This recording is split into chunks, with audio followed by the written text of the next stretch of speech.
Panel of judges. As the first speaker negator side, my first question for the first speaker are farmers.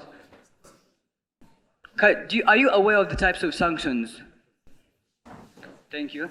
Do you agree that the sanction will affect East African community countries? Thank you. My other question is, are you aware that Rwanda is not completely economically stable compared to how big other countries are? Thank you. So, those questions were enough. Panel of judges, she clearly agreed that this would affect the East African community and not only Rwanda. And then when I asked her that, are you sure that, when I asked her that is Rwanda's economy that sustainable to go through a sanction? I'd like to inform the farmer side. A sanction is basically grouped into the following groups. There's an economic sanction, which I'll be basically basing upon.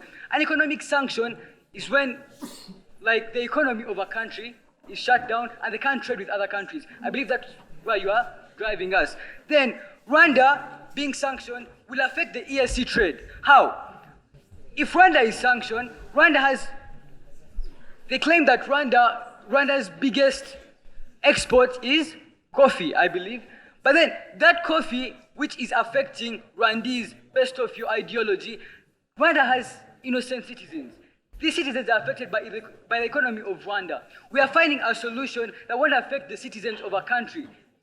If Rwanda is guilty, its people are not guilty. That's why us as the negators are saying we are going for peace talks, whereby we are setting up a neutral army in Congo, which is already effective and is already working, whereby the Sudanese troops in Congo, the Ugandan troops in Congo are driving away the M23, which are the biggest threat in Congo right now.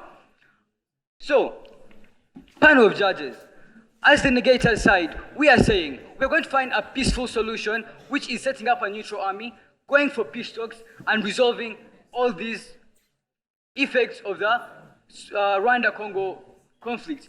Whereby, by doing all this, we are setting peace as the ESC objectives state. We are setting peace in Rwanda, setting peace in Congo, and the other 3 East African countries. We're going to promote and develop as an East African community. Instead of sanctioning Rwanda, whereby Rwanda will feel attacked, and we are a community. They'll feel attacked and they'll step out. And just as this goes on, we shall break down as a community. We are meant to stick together, work together, find a solution, and move forward together as a community. There's a reason why it's called the East African community, not East African countries. I like to state out, at first they walked up here majestically and stated that Rwanda is in East Africa by setting their parameter as East Africa, where our first negator broke it. Just by that shows us that the negators don't have enough research. Even the minorest issues have not been resolved in their cases, whereby even the statistics in their cases have not been given. They spoke about people dying, 0. So by this, I clearly state that their case has very many loopholes, and as the negators, we win. Thank you.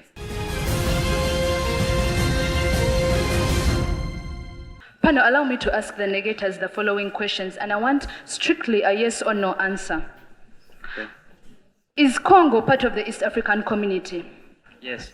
Does therefore the East African community have authority over DRC?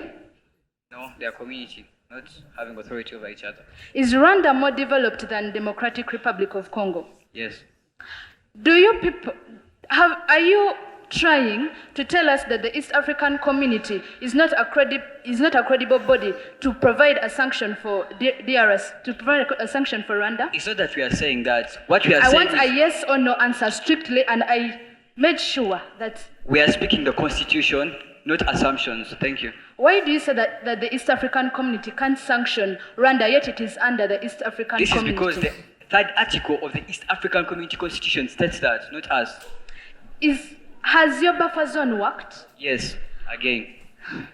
Do we have immediate results on the peace talks that have been taking place, you claim have been taking place? Yes, M23 is stepping away. Do you have proof that the buffer zones have worked? Yes, basing off news now. Are you aware Are you aware of how long peace dialogues between Uganda and Rwanda have taken to be effective? We're talking about Uganda, Thank you so Rwanda much. and Congo. Thank you so much. Please take your seat. Thank you. And I'd like to inform you that Democratic Republic of Congo is actually suffering more than Rwanda is. And therefore, this is proof enough that Rwanda is causing more adverse effects on DRC than itself. We have to sanction Rwanda here. Rwanda is becoming used to the fact that the East African community will always go for peace talks. Yet, if it gets used to them, yet if Rwanda gets used to them, we're going to have nothing being solved completely. We're talking about peace dialogues. How long do they take? Are we even sure that Rwanda is willing to come to table with DRC Congo in order to make sure that these wars stop? We know Rwanda very well. It had conflicts with Uganda. This took a lot of time when you talked about the peace talks. We want immediate effects here. We want something that is going to solve the situation as fast as possible. And these are the sanctions. Because Rwanda exports 60% of its coffee, this is going to have an adverse effect on the economy of Rwanda. And therefore, it is going to be forced to withdraw its forces from DRC because it will be suffering a lot of causes. The government, the people are the ones that make up the government. Sanctioning Rwanda will affect Rwanda, and this will ensure that these conflicts are stopped immediately. I want to inform you, my dear negators, that Rwanda had peace talks with the DRC in Rwanda, but this amounted to nothing. Nothing has been solved so far. You are telling me of the buffer zones. You have not given us a clear effect of how the buffer zones are going to work here. We're waiting for the peace talks, we're putting lots of lives at jeopardy, we're putting a lot of economic sectors at jeopardy. Thank you so much. I would like to end by saying the negators have failed to give us a clear solution to the effective way of solving the conflicts between between DRC and Rwanda. Thank you so much.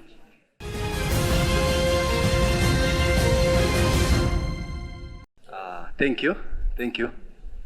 So, I would want really to address myself particularly to my points of interest in this particular debate. Now, before I go any team affirmative, you never come podium and actually concede to a parameter after they have broken it. Are we together? That's grave. Before I even go down to my remarks, that in its own is that no whatsoever must you come on that podium and concede. It is your as to actually set up a matter. Are we together? Is it that way? Your roles and as team come here and say, we have now what? Conceded. That is like you're telling us, we have revised our strategy now and we feel it is what? It was wrong. Are we together? Your parameter is, that was really great. When I come down to the argument, team, you're saying, we should sanction Rwanda.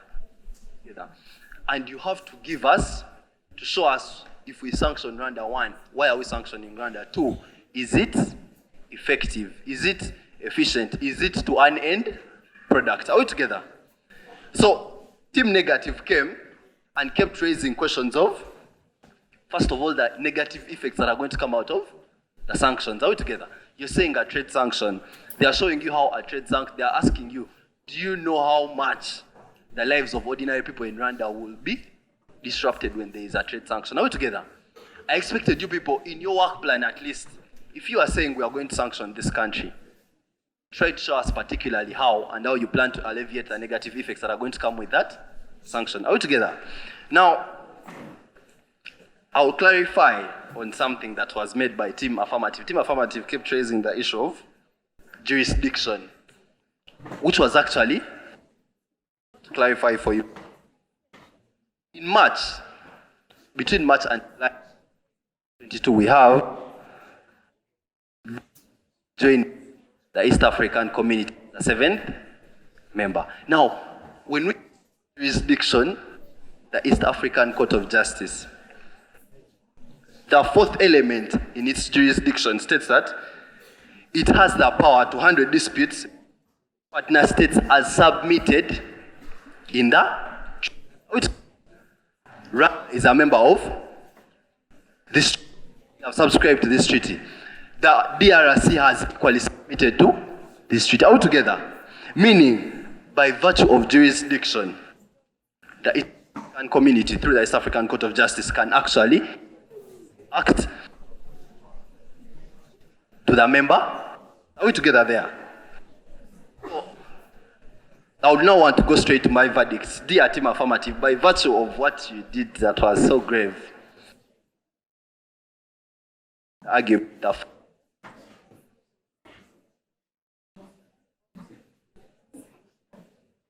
I think you did enough to recover from. So I think Team Negative won this debate for me. Thank you. Now, this is my comment. Ladies and gentlemen, when the panel of jury is making judgment for any resolution or for any debate, we don't judge a debate basing necessarily on what we wanted to hear, but we base a debate on what you have said. One, as Judge Allen has said, never concede to wrong parameters. You set right parameters, Team Affirmative. They came and set wrong parameters because the parameters of this resolution were already in the resolution, East African Community. They even set a wrong alternative of the ICC. Rwanda is no longer even a member of the ICC. And you consider to all the fallacies they gave you here. You get the point. So by virtue that you accepted to the fallacies they gave you, they talked about the ICC. Rwanda is not a member of the ICC. They talked about it being an international armed conflict. But the East African Community has a mandate of handling intellectual issues between member states. So they even failed to draw a difference between the East African Community and the East African Court of Justice. You failed, ladies and gentlemen, to come and highlight that they are actually making total fallacies. So, by virtue that you take on the burden of accepting their fallacies, at the end of the day, what does the panel do? We cannot say, no, we expected them to do this. We judge you basing on what you have said. Ignorance of the law is no defense. They even came and cited the wrong article here of the treaty. Is it Article 3? Which is a total fallacy. You accepted everything. So ladies, what could we really do? They had no case. You had a good case. You talked about actually how peace talks have failed. Now let us sanction since these ones have failed. But that one came from the third speaker. Expected it to come from the first speaker. Roles of speakers are not inherent. That if the other speaker fails, you take up their role. No. Every speaker has a role to play. Team Negative, I want to question you on this. Learn the essence of cross-examination. You can't come here in 2 minutes, you're asking 2 questions, seriously.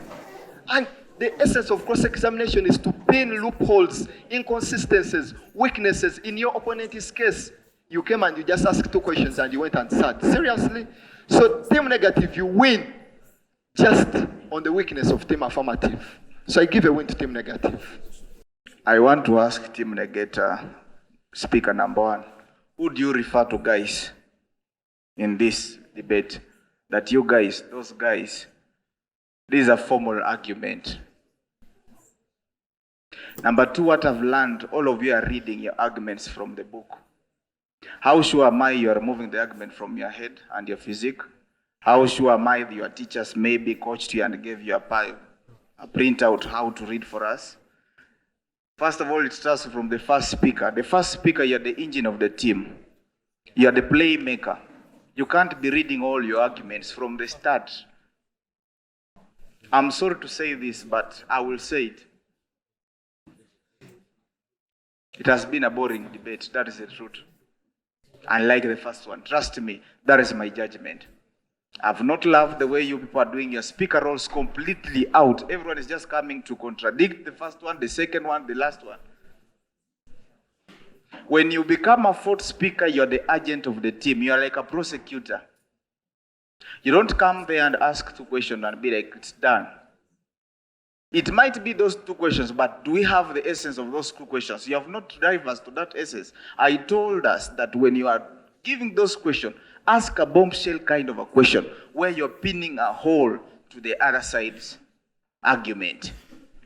Team Affirmative, you had a very good case. Very good case. You could have won this debate by 3-3. These people came lying to you. They, to be sincere, they had no content. That is the truth. I'm sorry to say that. But you accepting, listen, I cannot say Putin is a woman. And for you, you're not coming to say Putin is a man. You are agreeing, that means you're 8 against 0. Next time, should you agree with somebody what he has said, that, okay, we agree with him, that means you've already agreed. They're asking you, what are the sanctions? You give me, there is a positive and negative. That negative, positive, and it's also what? An issue. You have to outline it very well. Go and learn about your speaker roles, both teams, from the first speaker to the last speaker. This thing of reading arguments, this is a formal argument. It's called a debate. A debate is a formal argument. We discuss issue. We share ideas, not reading. Are you getting my point? All of you, go and do the same. The nitty-gritties of your speaker roles. Understand your speaker role very well. Are you getting my point? Teamwork, very vital. So, to me, the negative had a win. And it's from this is a unanimous judgment from all the judges that the negative have the side.